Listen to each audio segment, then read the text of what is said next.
Who would like to show how we work quietly at our desk? Bobby?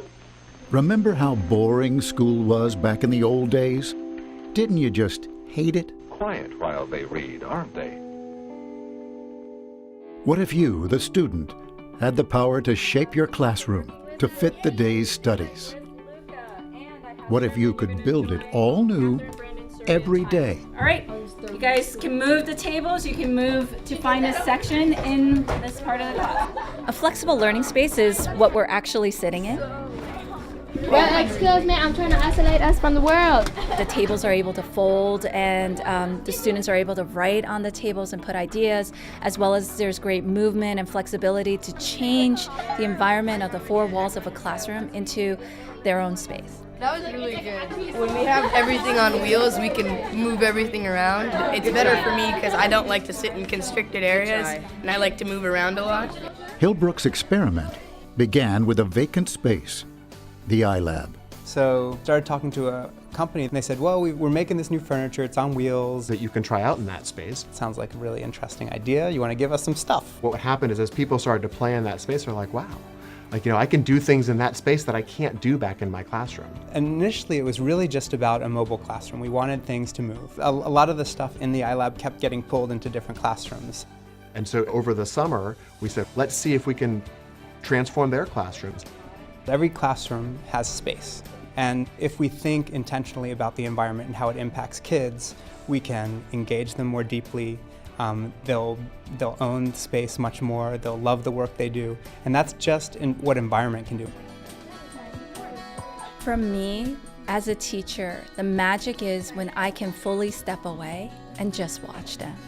When they're able to teach each other in their language so that they also understand it.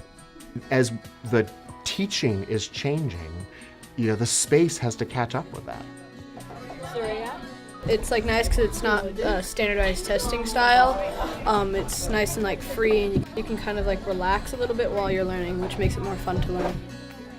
Right now, we're really one of the only schools that's actually looking at learning spaces and not just building lots of big fancy spaces, but actually talking about it and really studying it. My research shows that students not only prefer the Agile learning spaces, but are often more productive in ways that we can now measure. You guys are going to be in charge of presenting a newscast of all of each other's current events. Live special edition report about the Chinese culture and the ramifications of destroying small villages. I am setting up my look.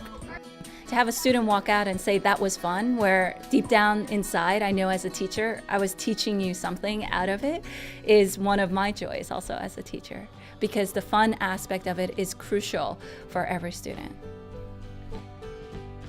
I am extremely envious of the classrooms that are more flexible than my own.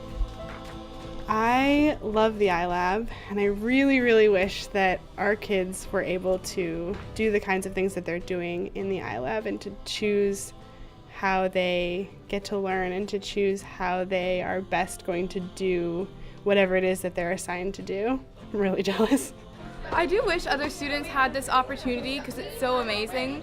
And I think, honestly, if all schools did this, I think we would all just have such a better time in school. We wouldn't be complaining about it.